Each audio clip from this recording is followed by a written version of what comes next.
Good evening, everyone. We'll call the meeting to order. Rebecca, would you please call the roll? Flournoy. Here. Hallie. Yes. Anderson. Revelinsky. Yes. Rasmussen. Yes. Thompson. Yes. Hamilton. Yes. Thank you. Are there any additions to this evening's agenda? I understand we will be adding a report from Water and Sewer Committee that met this evening. Doug? Yes. Okay, so we will add that to our committee reports. Any other additions? Okay. Now, Council, we'll move to our consent agenda. Very full this evening, so we'll look for approval of minutes from the November 27th council meeting. We have the December 1st payroll of $127,172.92. Approval of the December 15th payroll of $138,107.67. We have library board minutes, airport committee minutes, and the November finance report. Also, general obligation bonds in the amount of payments in the amount of $136,575. The state revolving fund debt amount of $75,416.25. The USDA step debt in the amount of $12,975. And the CoBank Step 1 debt in the amount of $441.71. We have a resolution of employment for part-time employees at Park and Rec. Approval of the liquor licenses for Islas, Flamingo Lanes, and La Hacienda.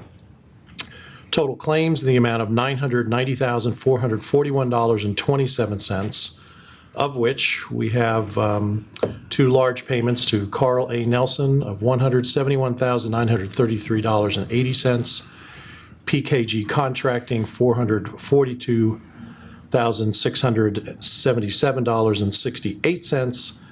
Those items attached to the wastewater treatment plant construction. Any question regarding the consent agenda items? If not, I entertain a motion to approve. Move for approval. Moved by Revelinsky. Second. Second by Hamilton. Please call the roll. Revelinsky. Yes. Hamilton. Yes. Rasmussen. Yes. Hallie. Yes. Thompson. Yes. Flournoy. Yes. Thank you. Next, we'll move to our public appearances, and I was flabbergasted that a year has passed already, and it's Radon Month again, so we'll invite Dan Miller from Jefferson County Environmental Health. Thank you very much. Thank you. Yes, it's that time of year again, and I'll keep this short because I know you have a full agenda. I just want to thank you all for proclaiming Radon Action Month for the past several years, so I appreciate that. The Environmental Health Department has been promoting Radon Action Month for 11 years now with posters, articles, PSAs, social media, setting up a display board in the library during January, and giving out free radon test kits. I'd just like to actually read the proclamation. Radon Action Month, January 2018. Whereas radon is a colorless, odorless, naturally occurring gas that threatens the health of our citizens. Whereas radon is the second leading cause of lung cancer in the United States and is the #1 cause among non-smokers. Whereas nearly half of the homes in Fairfield are likely to have elevated radon levels. Whereas any home in Fairfield may have an elevated radon level even if other homes in the same neighborhood do not. Whereas testing for radon is simple and inexpensive. Whereas homes with radon problems can be fixed. Whereas new homes can be constructed to resist radon entry.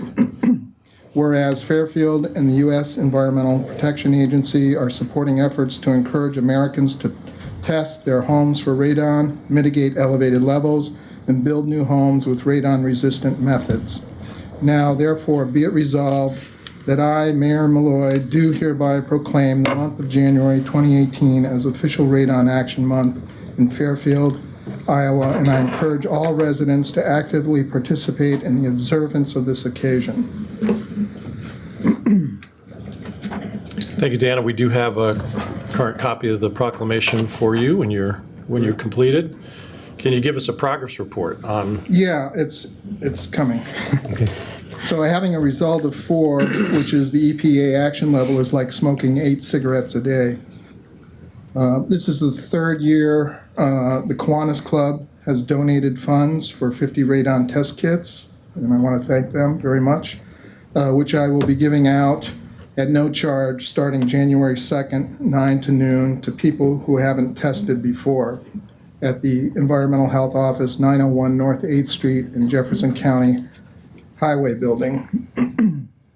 So this past January, 50 radon test kits were given out, 49 results were collected, 54% were high, which corresponds to past results, which indicates a 50% chance of having a high radon level. And the only way to know is to test. So, and of those that were high, about 8 people did mitigation work, so that's a good thing.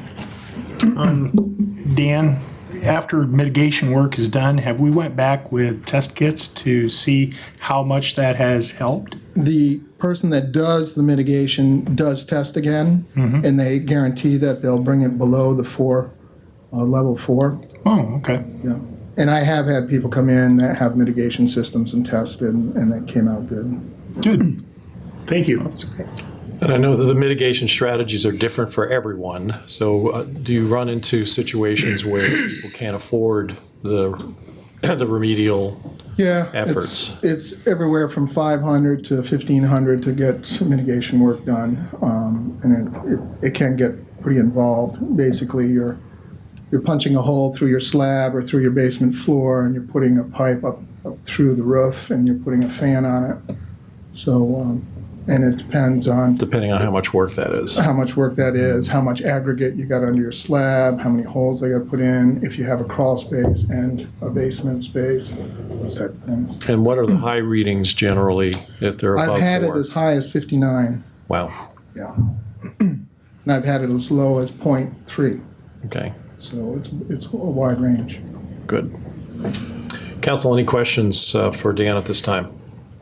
Okay, if not, I'd entertain a motion to approve the proclamation declaring January 2018 as Radon Action Month. So moved. Moved by Rasmussen, second by Flournoy. All those in favor signify by saying aye. Aye. All those opposed, the same sign. Okay, thank you, Dan, appreciate it. Thank you very much. And here you go. This will be part of the display in the library. Very good, thank you. Okay. Next is Maxine here this evening. Just Maxine, could you come and speak to the council? Council, you received a request to address regarding a light nuisance issue. So go ahead and make your presentation. Yes, I would like to add an additional category to the nuisance ordinance as it stands now, and that is light.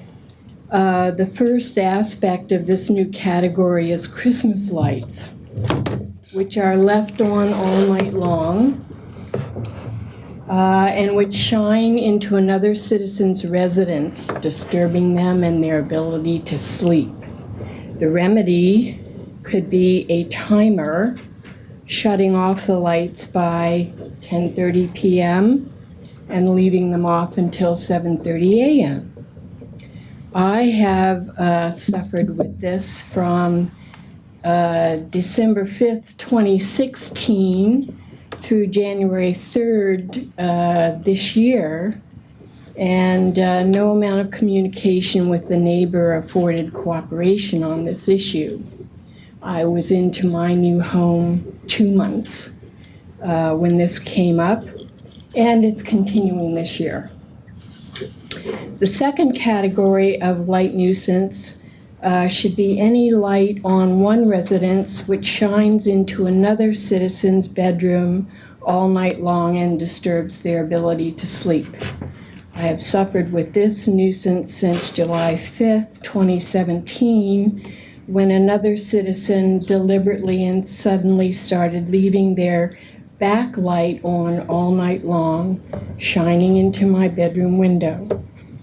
The first 6 months of this year, the normal between their house and my house was darkness, which was an important factor in the purchase of my home, which I had been able to ascertain before I purchased it. The remedy should be simply turning the backlight off. There is no good reason for it to be on, which is demonstrated by the fact that it has not been on the first 6 months of this year and before that. This category should also include spotlights, especially motion censored, which can come on at all hours of the night and wake you up suddenly at any time in the night. That's the end of my prepared statement.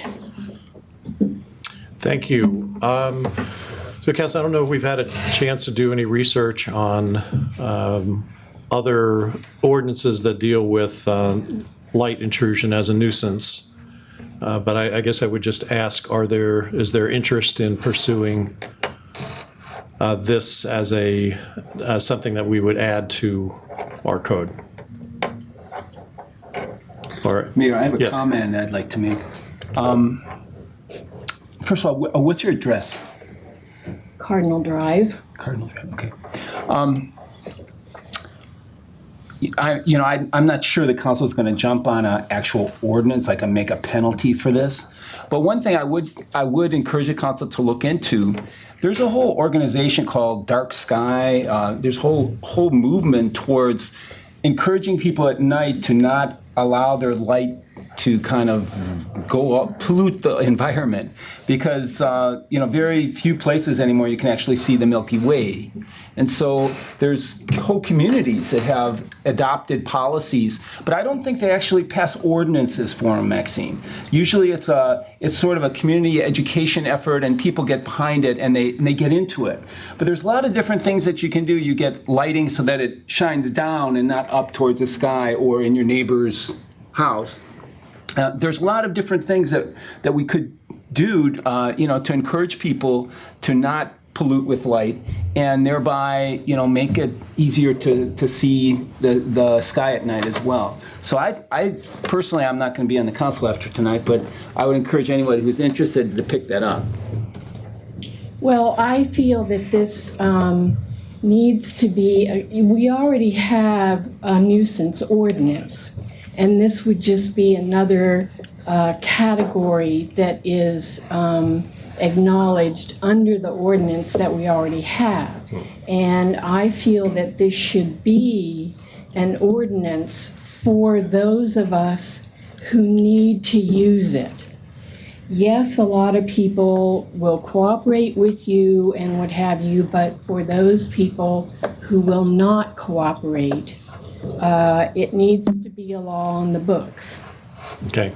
So what I'd like to do is I'd like to ask the Public Safety Committee to bring this up at their next meeting, have a discussion about the pros and cons, and see if there's any other community feedback that we can get, and come back with a recommendation to the council.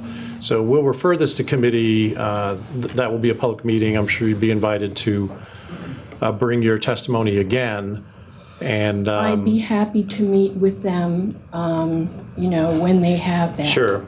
Yeah, it'll probably be after the first of the year. We'll be forming new committees that'll be announced on January 2nd, and then they will organize themselves and call a meeting sometime in January, likely.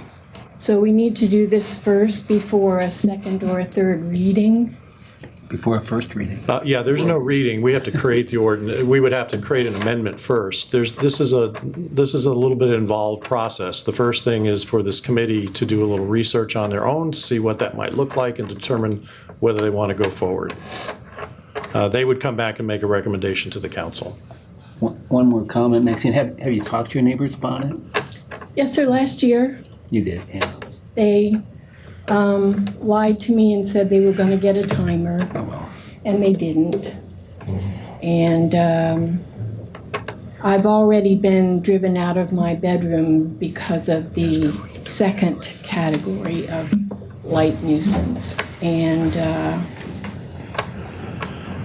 Well, and I appreciate Councilman Revelinsky's question, and when you and I spoke on the phone, I asked you the same thing. We hope that when issues like this come up, that on a neighborhood basis or a neighbor-to-neighbor basis, they can be solved, so we're not having to put another overlay of restrictive behavior on people who are behaving fine, giving people sometimes another opportunity to find fault with their neighbor. So it's a fine balance between how much, we feel we need to get involved, but we will have the committee vet this a little bit and then report back. Okay. Because others in our neighborhood are already having our Christmas lights on timers, and Good. 2 people are not. So you're already having an impact. So let's see Well- if that can continue. People across the street probably already were doing it. So this is only the second year. Okay. Well, thank you for bringing it to us this evening, and we'll have I our need the public help, safety committee. Please, Thank you. The next, council will move to a request to approve a beekeeping operation, and that is being made by Rodney Crater. Is Rodney here? Yes. How are you? All right. How's everybody doing this evening? I like to have a beehive on my property. I like to maintain it. When I was in my teen years, about 4 years worth, I maintained beehives then. Even brought teachers in and taught the teachers about the beehives.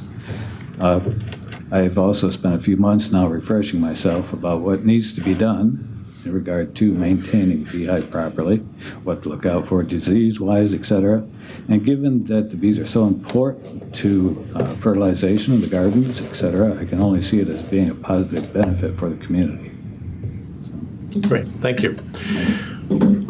Council, and we appreciate in your request that you reference the ordinance, our ordinance, which basically says that no person shall keep or have in possession within the city limits unless receiving permission from the council. So the natural questions are going to first come up from the council, which is, have you talked to your neighbors? No, I haven't talked to my neighbors. Okay. Actually, there's one neighbor, let's see, Roger McComb. I don't think, I haven't talked to him. I haven't asked him, no. Okay.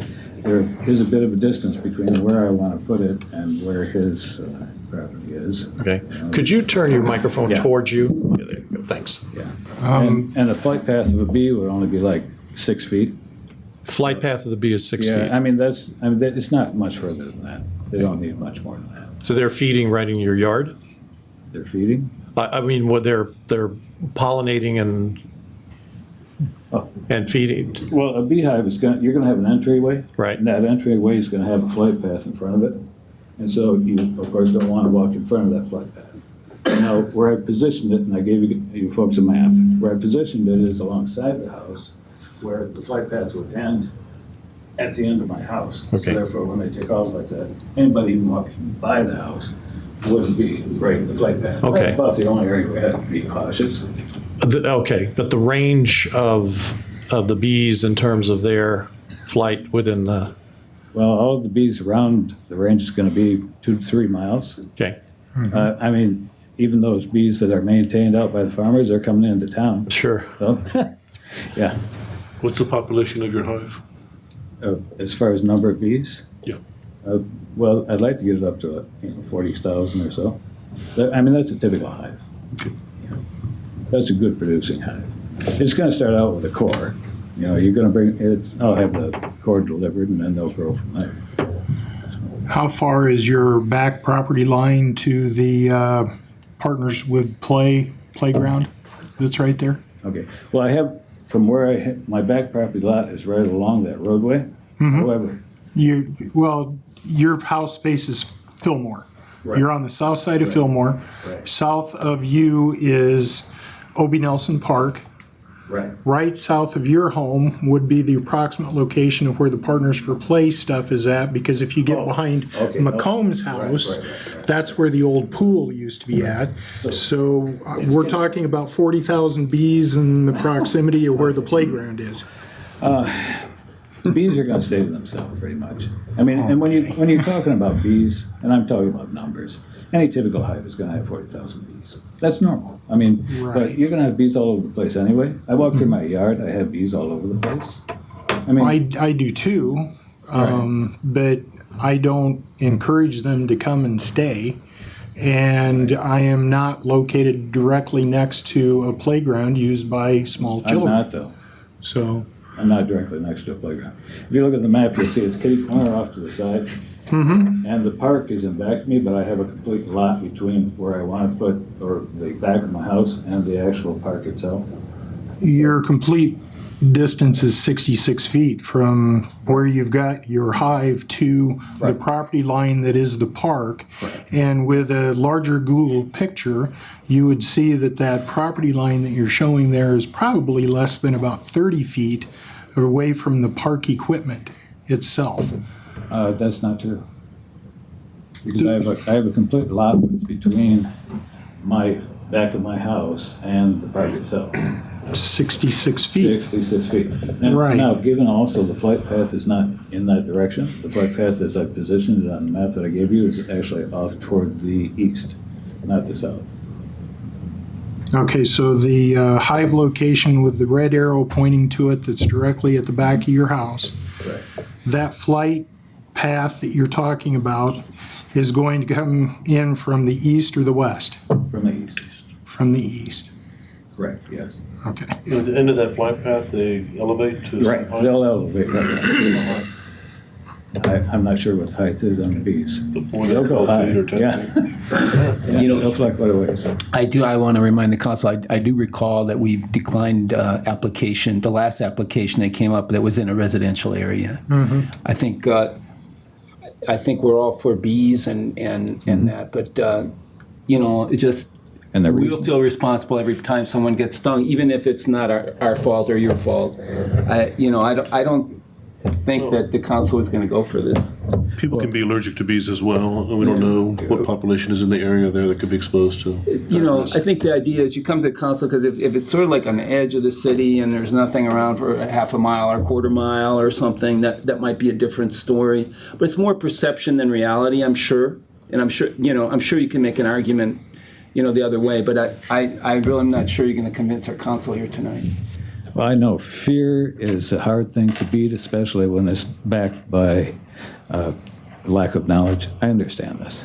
And so what do I say to you if you've not studied, apiaries and apiculture? I don't have an argument for you if you don't have the knowledge. And so there's not much I can do if you decline. Right. I think that the past requests that we have had, their neighbors were aware of it. I think it'd be irresponsible for us to approve something like this without knowing that the neighborhood is at least on notice, that because we could approve it tonight and next week have I can see, a mob of angry bees in here. I can see that too. So, Yeah. So I think Councilman Revelinsky is correct. We have tended to shy away from the densely populated areas. I think the last one approved was on campus, if I It was. recall. And again, Right, and that was because that was because in of a a large study. field. Right. And it was that a, they were doing. right. Council is interested in taking any definitive action tonight. Talk with neighbors and come back. How would you like to handle this? You tell me what you want to do. Yeah. I would think talk to neighbors and come back. It would be at least the minimum. I myself, I wouldn't feel good about approving something tonight without at least having feedback from the people in the neighborhood. That is the ward that I oversee, so.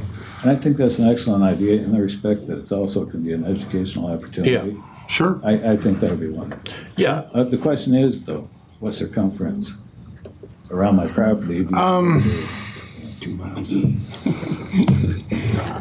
Well, you don't have anybody that's south. You've got the park. What are our? You've we got have- two neighbors to your east, right? I have one, actually. One, okay. Yeah, because the corner lot is now vacant. And then we have the roadway right-of-way which I Neighbors keep across the mowed, and I street. help keep mowed, and then there's the neighbor past that. You live close to the edge of town. Can't you go just get some farmer to let you put a post up out in the middle of their field? That's a good question. Well, good thought. you're not more than a mile from at most. All right. Okay. You got people out in back of you along Libertyville Road that, Believe it or not, we just dug up a sewer. You could have a free post. believe it or not, hive robbery is actually a problem. It can be a problem. Unfortunately. Yeah. You might want to take what we have if there is someone that's asking for a variance on their home, a line setback or some new usage for the property, we generally send out certified letters within a 250 foot radius. Why don't you use the 200 feet and see who you come up with in that and contact them? Awesome. Okay? Thank you very much. All right, thanks. Thank you, sir.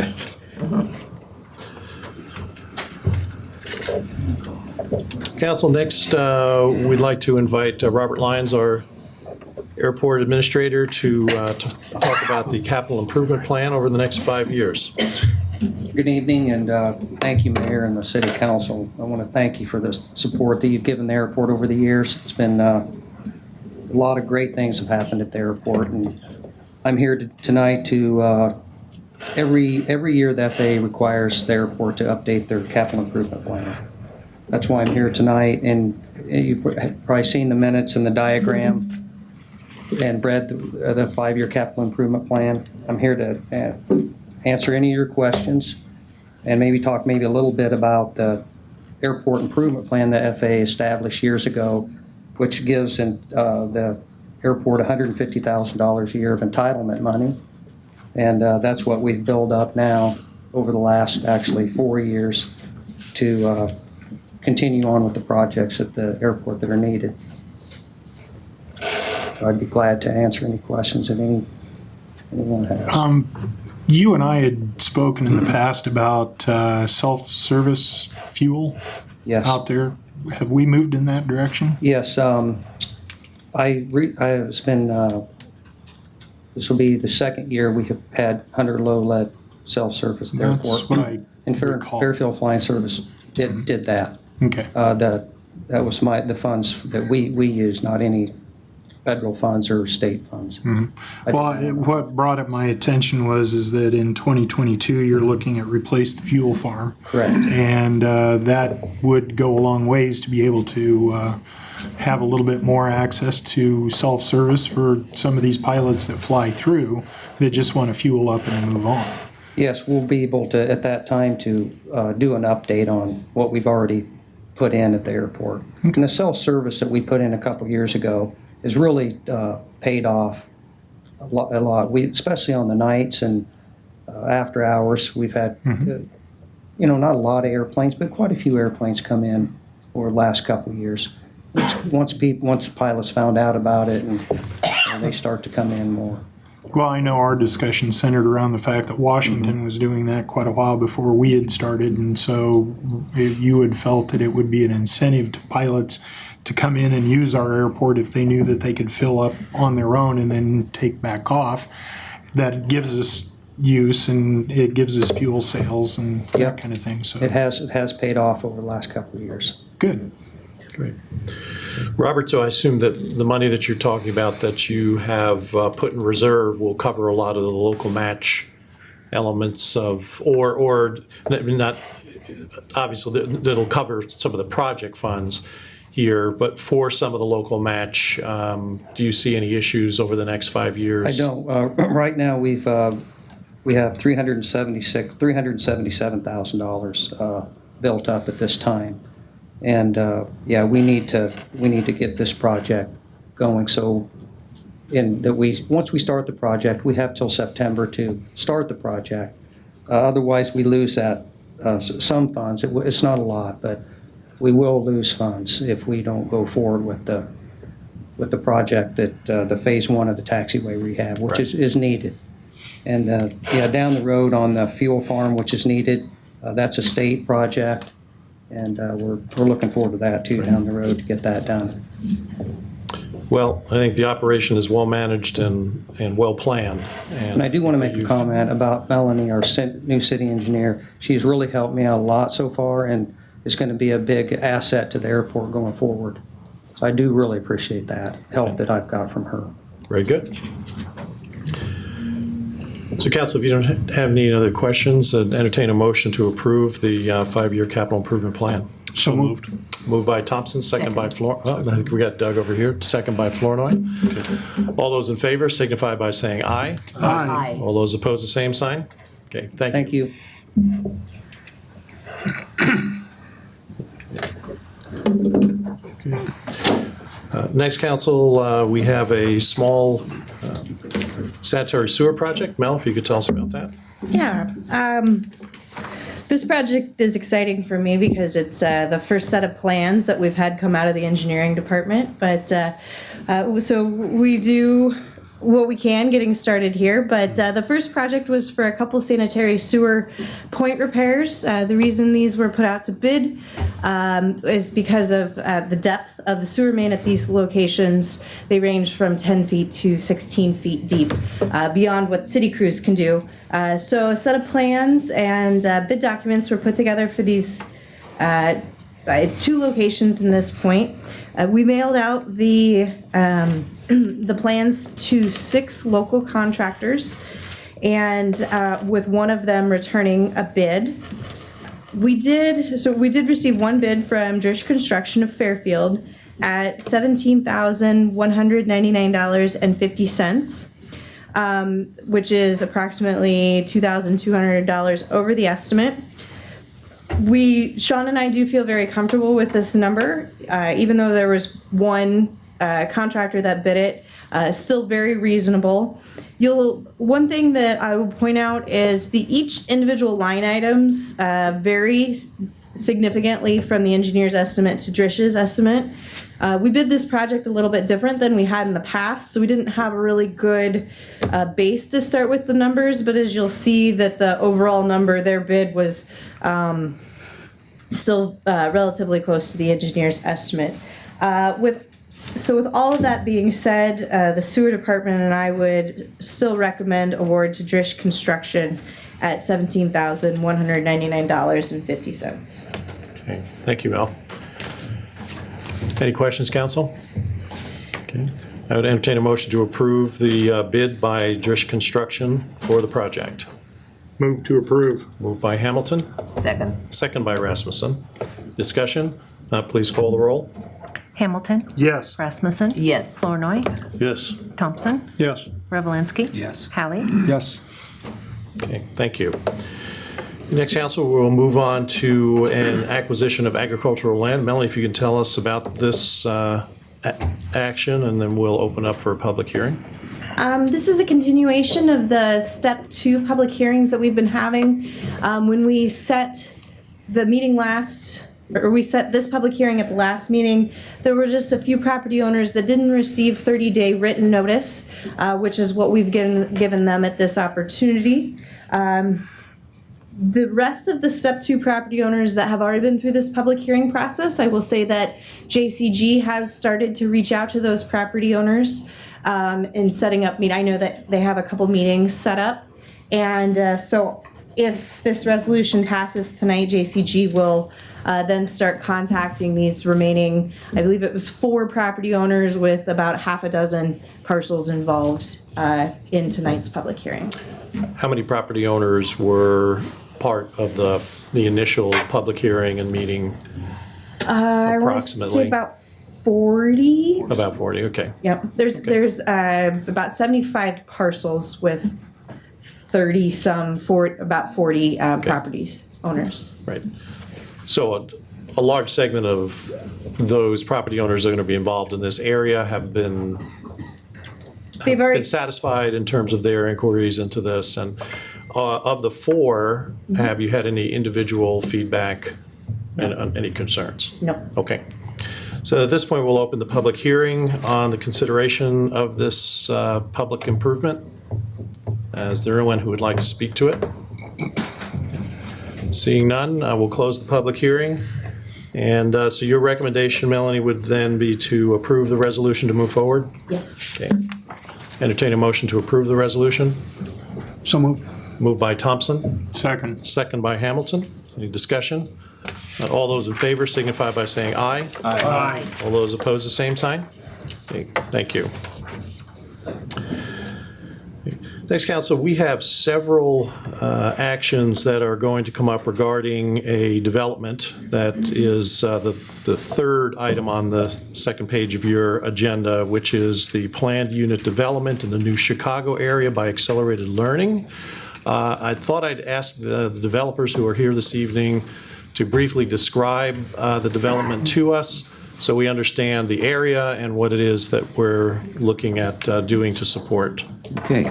Hi, I'm Jeffrey Hedquist, and I'm working with Gail Crota and Buzz Allen on this project.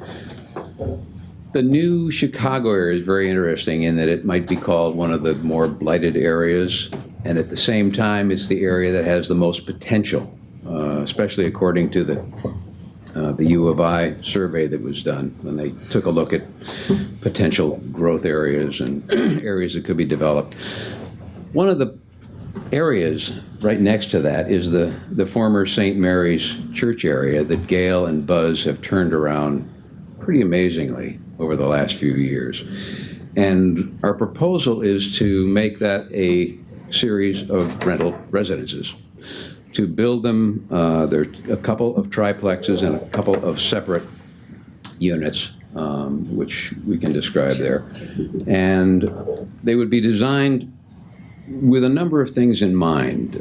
Market-wise, there's probably two demographic groups, psychographic groups that we'd be talking to. One is older people, 65 plus. One is the group that we'll call millennials. And they're both looking for rental.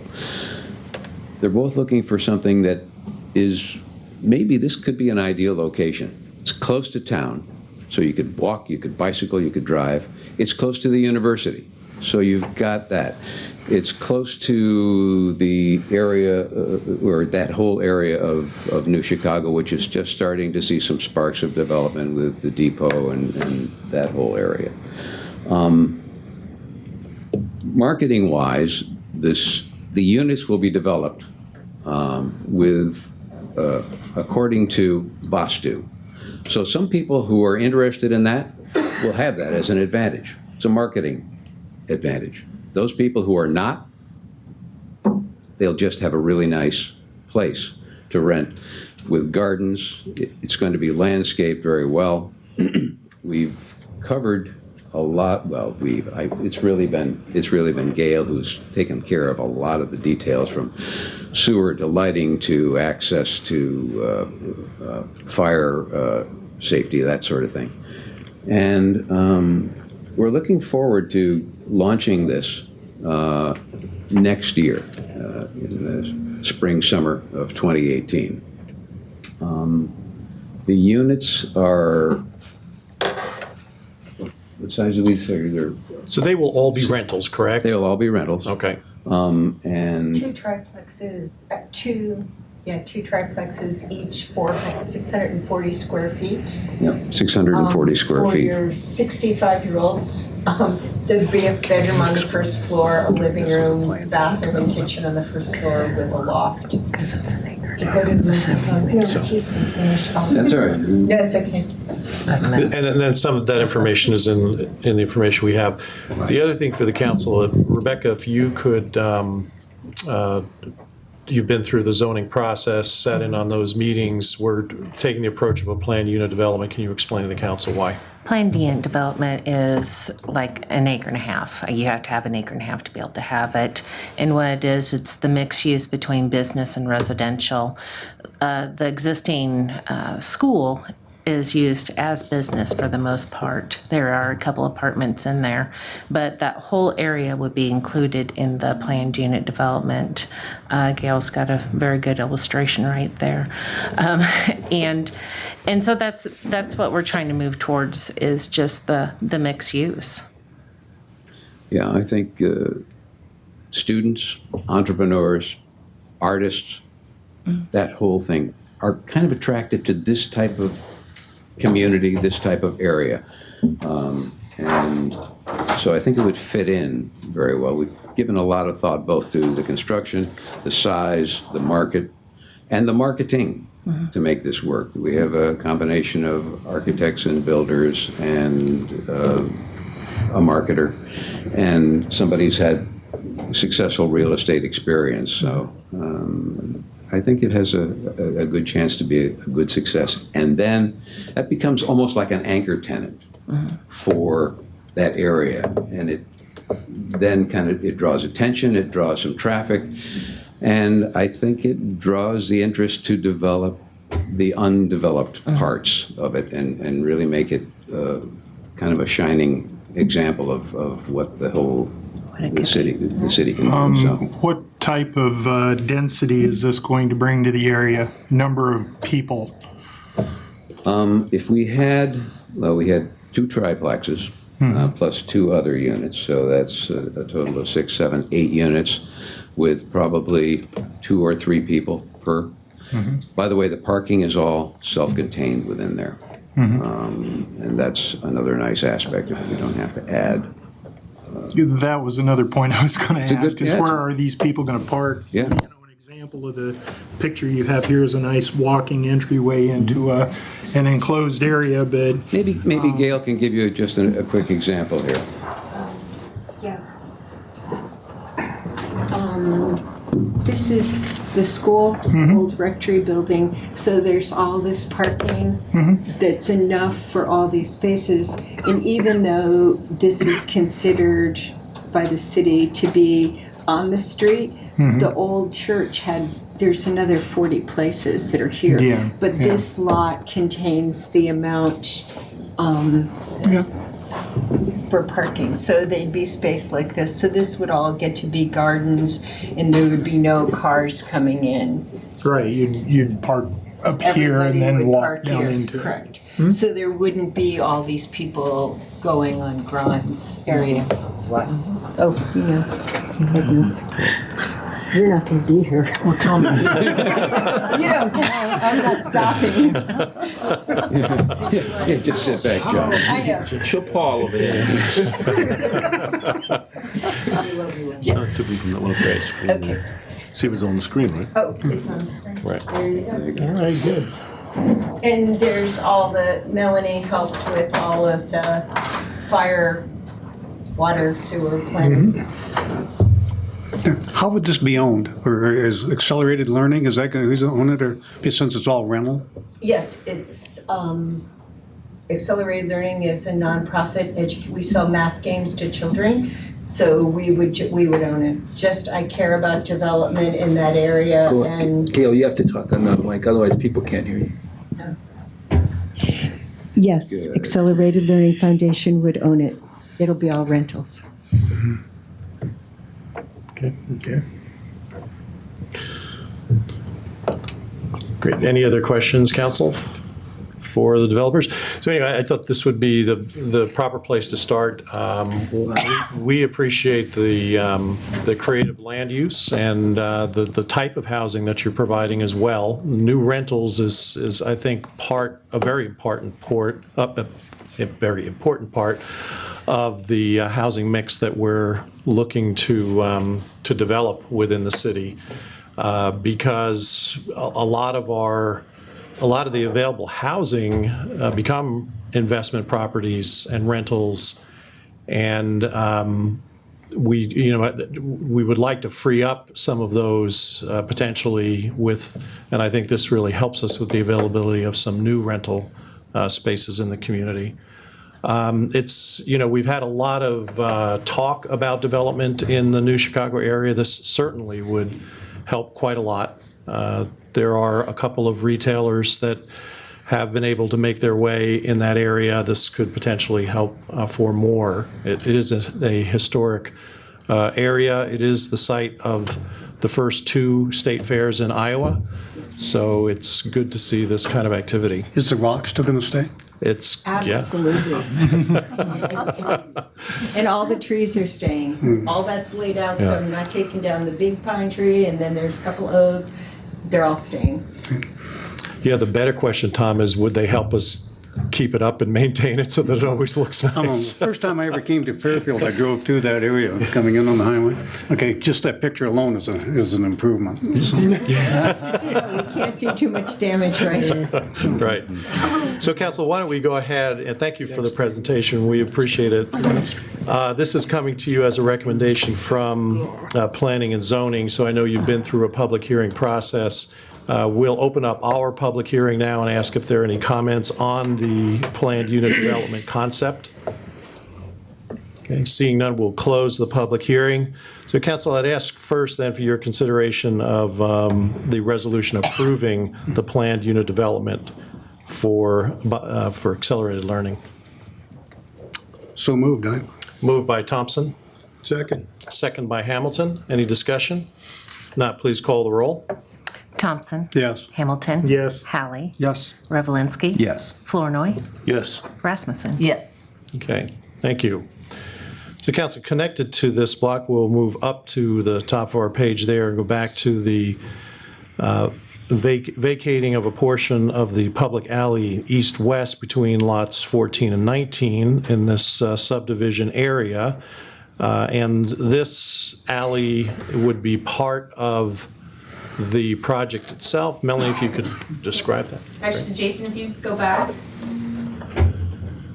And at the top of the second page, yes. There you go.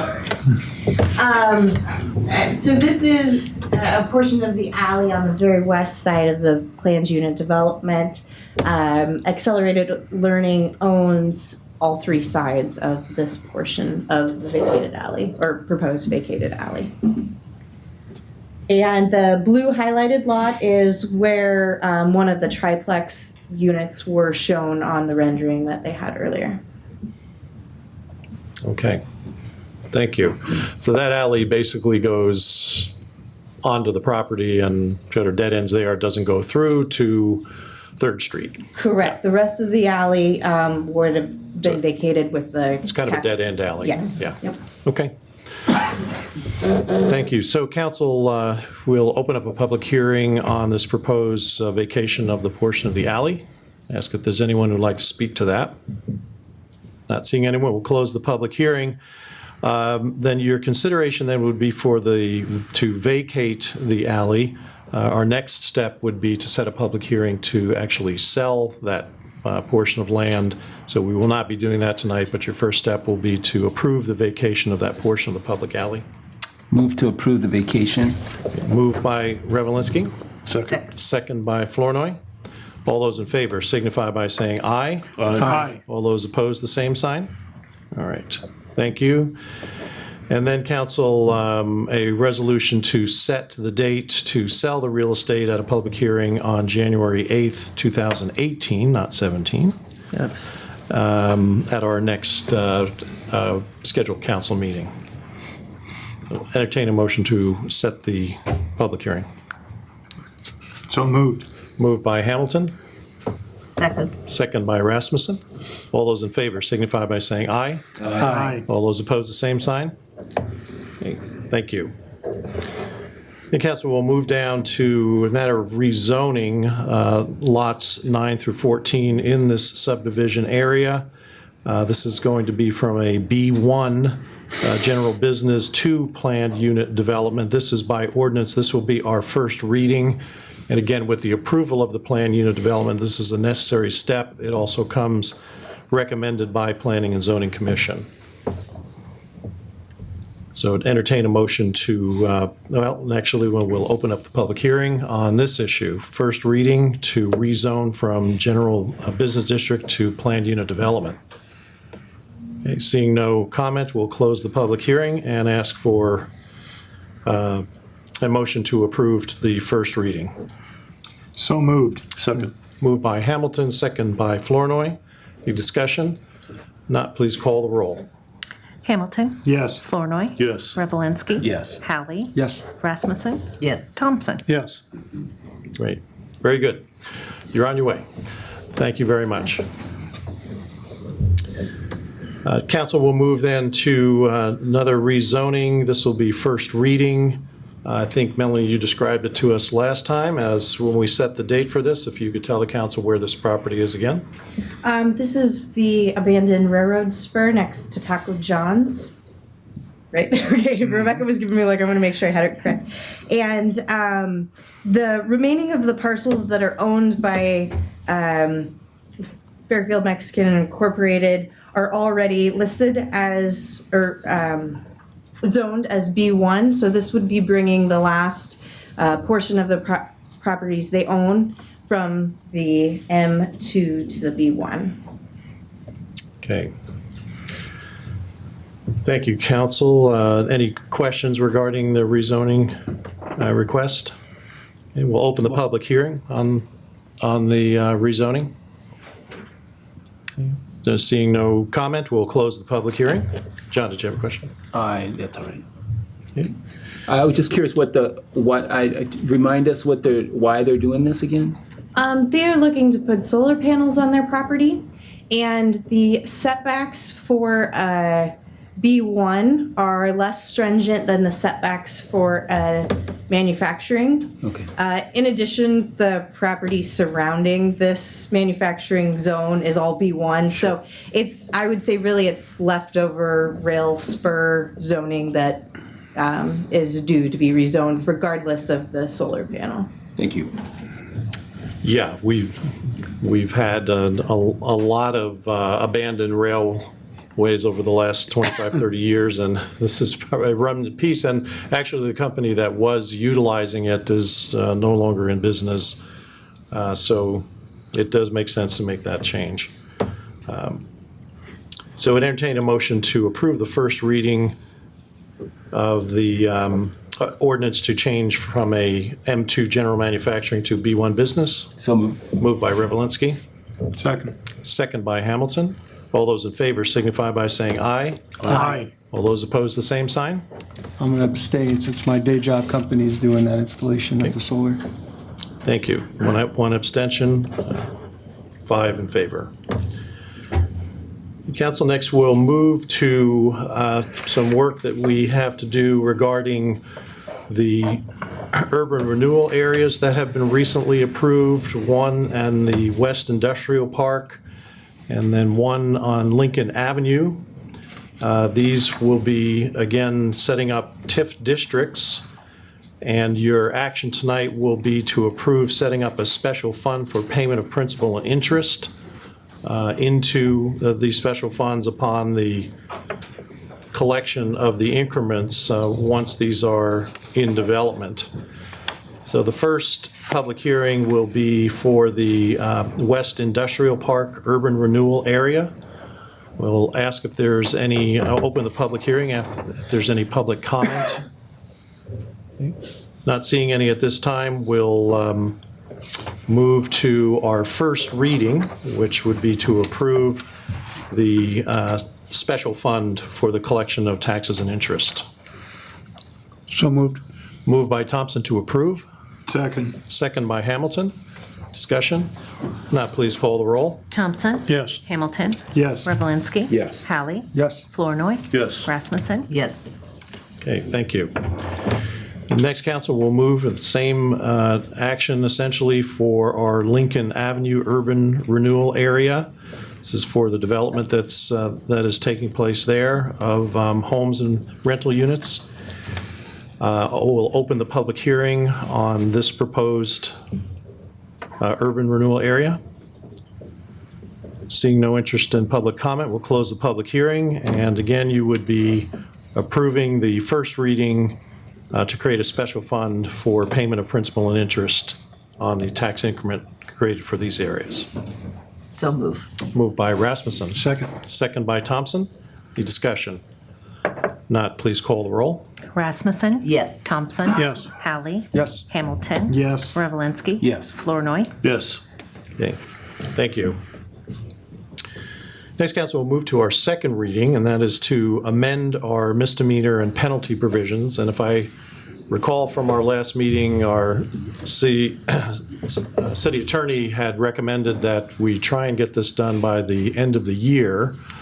So they would like to ask the council to consider suspending the rules to get this from the second to the third final reading tonight. I would move that we suspend the rules and move this ordinance from the first to the third reading. Okay. Moved by Flournoy. Second. Second by Hamilton. Before we take the vote, I will open the public hearing on this at this time and ask if there's any public comment on the proposed change to our code. Seeing none, we'll close the public hearing. Any discussion, council? So to suspend the rules, all those in favor signify by saying aye. Aye. All those opposed, the same sign. Thank you. And then I will take a motion to pass this to the third and final reading. So moved. Moved by Flournoy. Second. Second by Hamilton. Discussion? Not all those in favor signify by saying aye. Aye. All those opposed, the same sign. Okay. Thank you. And then finally, council, in our ordinances, this is the third and final reading for the rezoning of 413 North 3rd Street from M2 to B1. We'll open the public hearing at this time. Seeing no comment, we'll close the public hearing and ask for a motion to approve the third and final reading for this rezoning. So moved. Moved by Hamilton. Second. Second by Rasmussen. Discussion, Yes. is this for the same reason as the other one? I don't recall what the. Yeah, this the is, story I was. think, Boom Fitness, the Right. building there. Again, it's all business, B1 activity in that area, and it is still zoned manufacturing. Right, it's where the. Yeah, I know who it is, yeah, but The purpose. I don't remember the purpose, why, I mean, what's the advantage of having the B1 versus the M? Are they also doing solar there, or? No, the purpose of this request is that you can have, in a business zone, you can have second floor residential. That's right, okay. Yeah, I remember now. Thank you. Okay. Any other discussion, council? We have a motion, a second on this, right? Yes. Okay. Please call the roll. Hamilton? Yes. Rasmussen? Yes. Revelinsky? Yes. Hallie? Yes. Flournoy? Yes. Thompson? Yes. Okay. All right, thank you, council. That completes our ordinance section, which was thick tonight.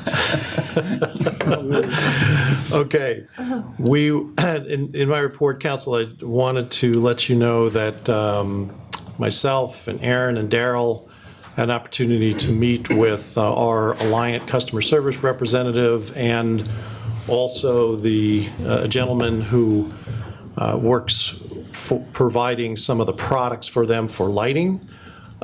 We made some progress in the needs of the city. We should have sometime before the end of this month, certainly by the first of the year, I think, or early into the first of the year, some prices to look at. We did have a discussion about what we need. One of the discussions that we had were on the existing decorative lighting that's in the downtown that isn't providing adequate lighting at this point in time. I think they completely understood, the gentleman that was here from the lighting company understood why that was the case, the type of lighting we have. There is a more sophisticated way to program LED digital lighting to hit certain areas that is built into a head.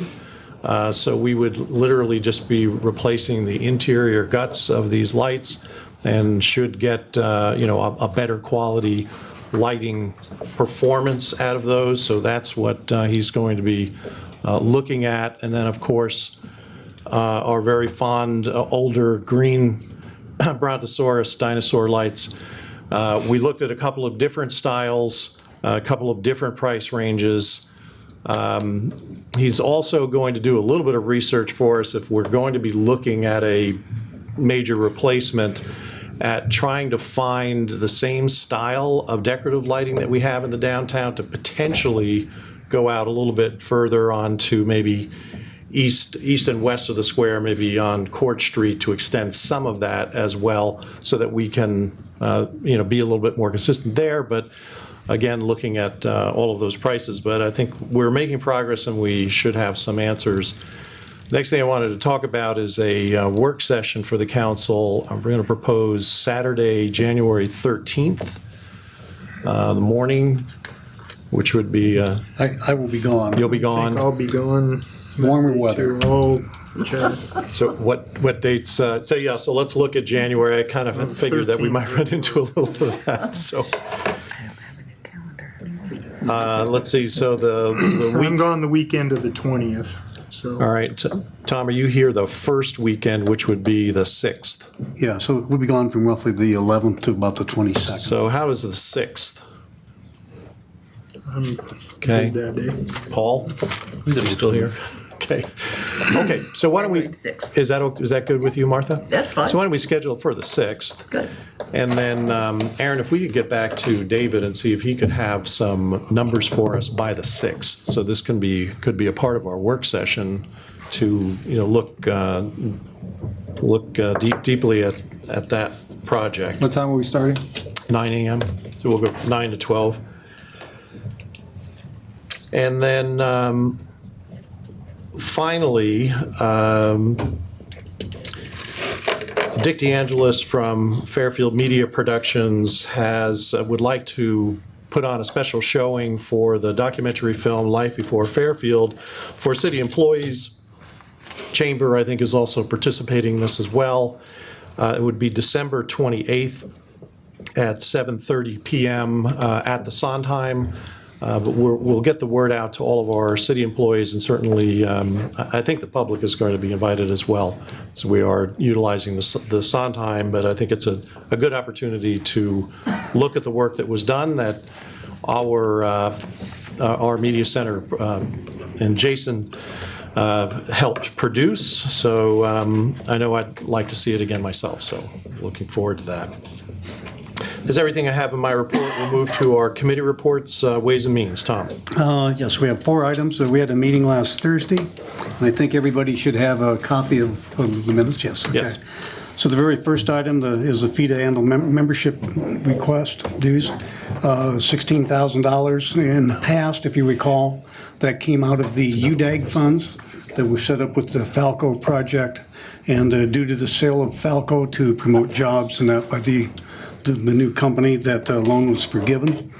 So again, FIDA's been very instrumental in much of the growth that we've seen in the industry and that kind of thing in FIDA. So the recommendation of Ways and Means was to approve that $16,000 annual due membership fee and from the general fund. Great. Thank you. So would you make that a motion then? Yes, that is a motion. Moved by Thompson to approve the annual fee to FIDA of $16,000. Second. Second by Flournoy. Discussion? Not all those in favor signify by saying aye. Aye. Aye. All those opposed, the same sign? Okay, thank you. Number 2, the Cambridge Sportsplex donor wall. And as you can read there, as part of the CAT grant agreement, the donor wall was to be constructed. And I think, Mayor, you had a call on that, correct? Is that Yeah, right? we did. The CAT grant folks were closing out the project, and they had a long checklist of all of the things that had to be done for the project that included all of the construction items, but the very last thing was the construction of the donor wall. So they called about 6 weeks ago and said, is that done? So we've had to kind of revive that and make sure that we get that constructed so they can close that out. That was a $1 million award, so it's been very, very beneficial to our community. And as you can see, the estimated cost is roughly $8,100, and the suggested sources for funding is roughly 1/3 from Park and Rec budget, 1/3 from lost funds, and 1/3 from the donors. Right, and So- is Calvin still here? No, I So saw he's you here earlier, and yeah, Calvin does have that in his line item from his budget to approve, and we do have, the donor has agreed to pay that balance, so it's $2,700. Yeah. So the motion is to approve that $8,100 estimated cost of the donor wall for the CAT grant agreement. And our local option sales tax contribution of $2,700. Yes, yeah, $2,700 apiece. Yeah. Second. Okay, moved by Thompson, second by Flournoy. Any discussion? Not all those in favor signify by saying aye. Aye. All those opposed, the same sign? Thank you. Number 3 is the library solar expansion. The library had been contacted about possibly installing some solar panels, and they have some cash flow projections that show that the savings can be basically pay for them itself. But for the funding, the library foundation would actually make a loan to the city to be able to do that, and that loan would be paid off through the energy savings. And the reason for that is it turns out it's an investment for the Library Foundation. So what they do, they will make some money because of the interest on the kind of thing. So in a sense, the city would be paying itself back. And but because of the size of the request, and there are some others interested, the motion is to request an RFP for the library solar project, because there could be some interest from other solar worker or companies type thing. Right. So, Second. and I will say that within this, pardon, Isaac? I was seconding your motion. Okay, good. And Councilor Halley throughout these did abstain. That he, because of his involvement, that he was there to listen and but had no input into them. Great. So then we have a motion by Thompson, a second by Flournoy to approve the request for an RFP for the development of the solar project for the library. Any discussion? If not, please call the roll. Thompson. Yes. Flournoy. Yes. Revelinsky. Yes. Hamilton. Yes. Rasmussen. Yes. Hallie. Abstain. Okay. Thank you. Okay, and number 4 and final, also the city has been approached by a solar energy installation proposal for 7 different properties in the city, and I've got those listed there. But it was the fire department, the maintenance shed, the recreation center, the water plant, the wastewater plant, the airport, and the Jordan Well. And again, similar type thing, the cash flow projections indicate that after a certain period of time, and in this case roughly just 7 to 13 years, it could pay for itself and start generating positive cash flow. And again, because of the people involved, that kind of thing, with the size of the project, again, what the motion is to request an RFP for that project that would cover those 7 locations. Question, Tom? Sure. This was what the Iowa Wind and Solar put in the application to Alliant for? Is that what the? No, well, back in, when was that? Was that April or May? Remember, we had to take the vote, we passed so that we could actually get something done, if possible, before Right. the May cutoff date. I Right. think. They had, so these were Connection agreements. These were the Yes. properties that they submitted applications for net That's metering right, for us right. for. For the net metering, yes. Yeah, that's I'm just correct. confirming that. Okay, Yes, yeah. yes, that's all. Thanks. It is true, the difference between this and what we just approved is that the library project is coming with its own funding mechanism approved. This would be something that we're going to an RFP, but we're going to be evaluating projects on the merits of what it is that we can do and where they can be funded.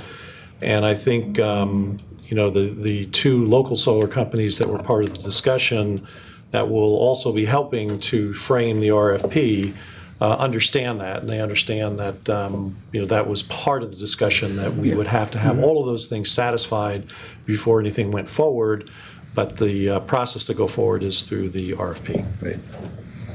So I'll second Tommy's motion. So motion by Thompson, second by Flournoy. Any discussion? Not, please call the roll. Thompson. Yes. Flournoy. Yes. Hallie. Abstain. Rasmussen. Yes. Revelinsky. Yes. Hamilton. Yes. Okay, thank you. Next, Council, we have a report from our Wayfinding Commission Chair, Terry Baker, from the Convention and Visitors Bureau. So I am here tonight to talk about wayfinding. As you recall, last summer we met with the Iowa Architectural Foundation in this very room. They gave us a presentation on their study of wayfinding in Fairfield, all with the intention of improving navigation, livability, and tourism throughout the community. When they left town, they left us with a rather large priority list and project list of ways that we could improve wayfinding in the community. And the Wayfinding Commission has been working on that list, looking at things in terms of feasibility and priorities and desirability. Well, one of the priorities they had on their list was to restore the downtown area to its historic two-way street designation. The Wayfinding Commission's been doing a little homework on this, looking at other communities that have made this transition, looking at the pros and cons of what the process involves and what the end result is. And we basically come to the conclusion that we are in agreement with IAF. We believe that there are certain benefits to that. Some of those, I just have a little fact sheet I'll pass out to you so you can kind of review that. Basically, some of those results really come down to economic vitality, accessibility and visibility of businesses, and improving navigation of pedestrians through an area. So those are some of the basic tenets there. So we are here today to ask the City Council to consider the recommendation from IAF to convert the downtown streets into two-way streets.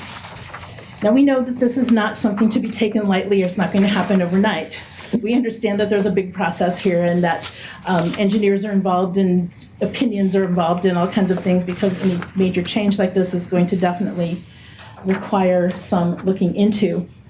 But just to take care of the first elephant in the room,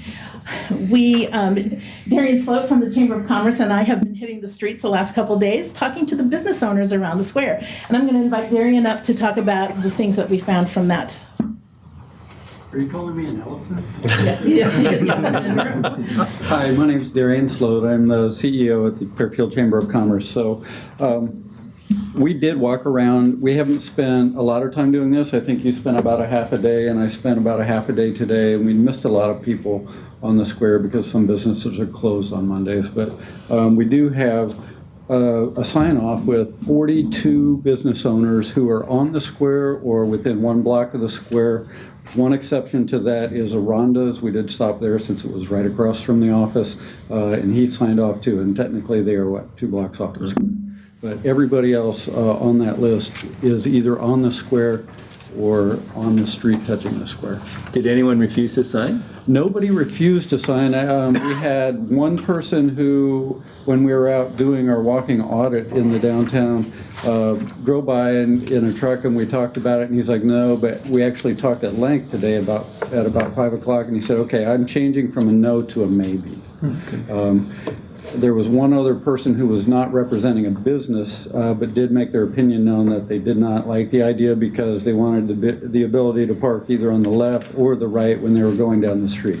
Everybody else has been completely supportive of the idea. So, pretty good numbers. Thank you. Thank you. Some of the business owners, especially on Court Street, were like jumping up and down with joy when we approached them, because the one comment was, do you know how hard it is to explain to people how to get to my business? So they're very supportive of that idea. Thanks. You know, Council, I think when the Iowa Architectural Foundation was here and they were giving their report on their results, it was, one simple question or one simple point that somebody raised is just that if you are traveling east to west on Burlington and you first hit the square, and the first thing that you're told by the signage is, no, you can't turn right here to get onto your business district, he said it's a disincentive. Somebody may just completely drive by. That really struck me. The other is, I know how big of a transition this would be for all of us who are so used to the community and the driving patterns. I think for someone hitting the square for the first time, it's probably not going to be an issue, and we're going to have to be very patient with this process. But I spent some time in Mount Pleasant and in Washington and just driving around and simply turning left and turning right at will, and it was just so much easier an experience not to have to really think about that. So I encourage you all to do that and see if that begins to make sense. Michael, would you mind reporting on the walking audit that we did on Friday and what we learned through that process about traffic flow on the square as well? Sure. So Wellmark, who used to sponsor Blue Zones, is now sponsoring their own program called Healthy Hometown. And one of the programs they offer free to communities is a walking audit. So they came to town, the 2 people from Wellmark who ended up administrating that, kind of looked around. We drove around together and looked at some intersections and such that need work, but we focused this audit on our downtown. So that's what we ended up doing, is walking around. And we ran an experiment where we put some cones in the street to see if people would go around them. The cones were not sufficient to guide the traffic, but it was an interesting exercise. There's a lot of components to doing this conversion. We did find out Melanie Carlson found plans from about 50 years ago. It appears as when the streets were converted from two-way to one-way, and they were widened, and Central Park was kind of eaten into. So Central Park shrunk so that these large lanes could go in. I believe it coincided with expansion at Parsons. It was when they were in their big growth phase, and so they made it more of a kind of a vehicle-friendly downtown rather than pedestrian-friendly. But Daryl was there and had some great questions on exactly how do you restripe and how do you get rid of the old stripe. So we're diving into some of the technical issues, but it was just great to have somebody there who's worked on this kind of project before, and they'll be giving us a report here in the next few weeks and giving us as much advice in this direction as possible on how to help make this a smooth transition. So one thing is you can put something in the middle of the road to temporarily, just while people are still getting used to the fact they can't use both lanes. So that's, an idea, but it's a big project, but it would be great to start the process to make it more friendly. I don't know anybody who has not seen someone going the wrong way downtown at some point. It's quite common for out-of-town people to go the wrong way accidentally. Part of their feedback to us was there were a couple things. One was there's plenty of road space in the downtown to go to two-lane. And again, probably because they took that extra property when they went to 3 lanes plus the angle parking. So we don't have that challenge. We have other challenges for sure, and those are engineering challenges, and Melanie says she can take care of all of those. So but this is something that's going to need, it's going to be a heavy lift from the public relations side. And I think, first of all, we've had our wayfinding commission that is well represented by council members, and also all of our economic organizations come to us with a unanimous vote to proceed with this. But at this point, I'd like to have the Public Safety Committee, along with our city engineer, explore this a little bit more and bring back specific recommendations and challenges that we're going to face to move forward with a project like this. So, any other questions for Terry or Darian at this time? Okay. If not, we'll refer that then to the Public Safety Committee. They can get that started after the first of the year. Maybe we can have a longer discussion about it at our work session as well. Next, we'll have a report from the Water and Sewer Committee. Yes, we had a brief meeting tonight right before the council meeting, and we had one request for a sewer reduction from Travers for $315.37. We couldn't establish that the water had not gone down the sewer system, so it was denied. Okay, thank you. Council, then we'll move to our reports from administrative departments, and I'd like to ask Scott Vaughn, Fire Chief, to report on a wonderful project that's going on during the holiday. Thank you, Mayor. We talked about this last Wednesday in our department head meeting, a new program we started this year. In the previous years, the police department has had a program called Shop with a Cop. Last year, we started in the fire department a program called Sparky and Me, and it was just our first year, but our local Elks got wind of what we were doing, and they decided to partner with us this year. The Elks group wrote a grant, got a very sizable amount in that grant, and they partnered with us this year. I think we had over 20 emergency vehicles that lined up in front of the Elks on December 9th at 3 o'clock. There's 20 families that we reached out to with 48 kids. We had a first responder representative or an Elks representative that went with each kid. We took them to Walmart. They shopped for about an hour. They had a $50 gift card to spend. Then we all came back to the Elks, and we had a pizza party for all the families and the responders and the Elks members. And then we left each family with a nice plate of cookies and a gift card to Hy-Vee, a food voucher for $150. So it was really a positive thing for us to do, kind of a feel-good thing that, you know, touched a lot of lives that needed it this time of year. Hopefully the first year of many that this will just continue to grow and get bigger each year. Great. So Terrific. Thank you. Congratulations. Very inspiring. Thank you also, Colin. Pardon me? Colin was there Yes. too. Please extend our thanks to the police force as well. We appreciate it. Next, Council, a library report. I know Rebecca, I believe, is on vacation, so we will forego that. Councilman Halley, you have a report on our north entryway sign, which is looking good. Thank you. Yes, the sign was installed right before Thanksgiving. Does look very nice. So we'll do a ribbon cutting in spring once the landscaping is added, and then it'll just look so beautiful.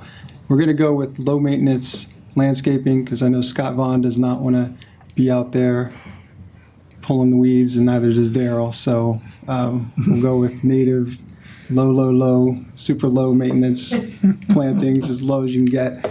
And look at the budget. We came in under budget. We did not use any of the contingency funds at all. So the only organization who has not paid yet, I can talk to Ms. Baker after, is CVB, but we probably won't need that full $3,000 from them since we were so efficient with our funds in this project. So great project. Thanks everyone for your support on it. And in the spring, we'll go out there, get a big ribbon. Can we borrow the scissors, the giant scissors from the chamber? Thanks. Have a little photo op, invite photographers. You'll have the red coats there, I'm sure. The ambassadors will be a part of that. So. I got to say thanks to the donors real quick. Sorry, hang on a sec. Got to give them some good PR. So thank you to the Jefferson County. Can you just blow that up for me a little bit? Jefferson County, the Greater Jefferson County Foundation, thank you for your $5,000 contribution. Thank you to the city of the $6,250 in lost funds. Thank you to the CVB for the something upward of $2,000 donation, $1,000 from the chamber, $1,000 from FIDA, and $1,000 again from the city wayfinding, and a whopping $121 in happy bucks from the Rotary. But you know, every dollar counts, so thank you for that as well.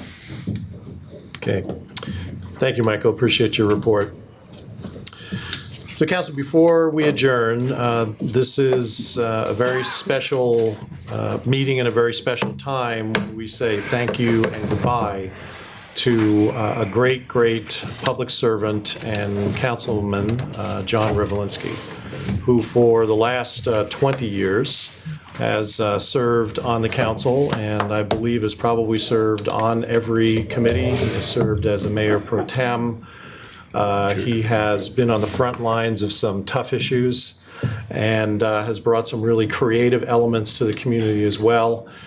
John also, brought a very personal and natural passion to many issues that defended those and those voices that needed to be heard, or defended the city in many times for its reasoning for taking action that we've taken. He's been an exemplary council member, someone we've all enjoyed getting to know over these years and serving with. Obviously it's more than what we do twice a month here. It's all of the work that we do in the committees. And John has just been a complete professional, a complete delight, and someone whose mind and judgment we respect enormously. So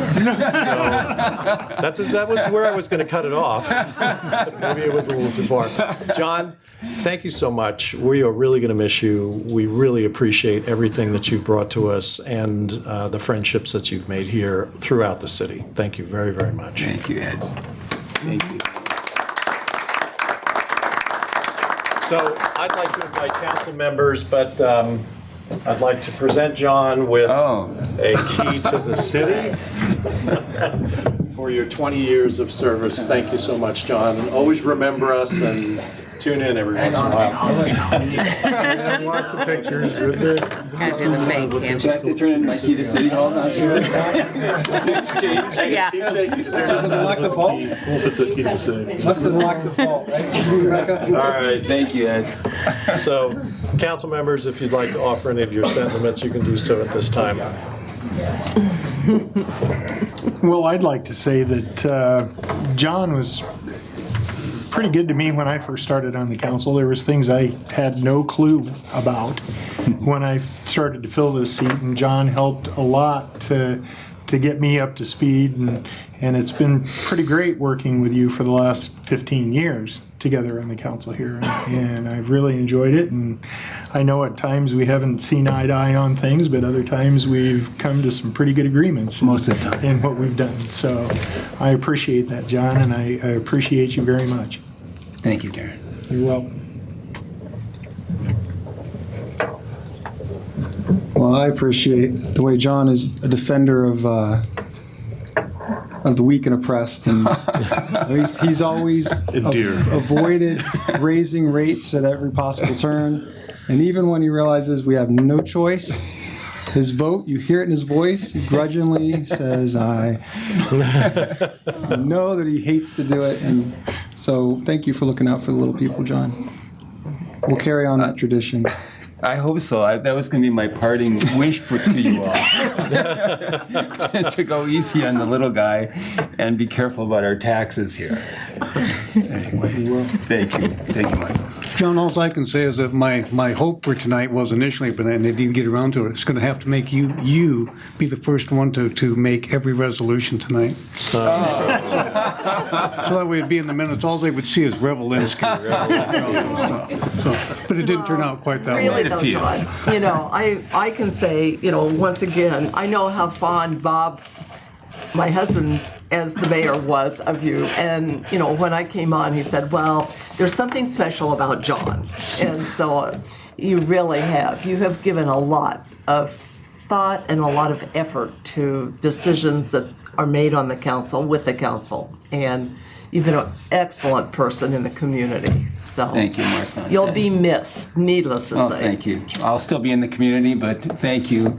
I appreciate it a lot, and it's working with all of you that has been really rewarding, and you're all treasures, especially you, Martha. You're all treasures of the city of Fairfield here, and it's really been an honor and a privilege to do this, and I live with mixed emotions, I have to admit. I'm happy in many ways to go, but I will miss the camaraderie and the good work that's done here. So thank you for your kind words. Thanks, John. Well, John, we will let you make the motion to adjourn. Yes. So moved. I've been moved to adjourn. Moved by Revelinsky to adjourn. Second. Second by Hamilton. All those in favor signify by saying aye. Aye. All those opposed, same sign. Meeting adjourned.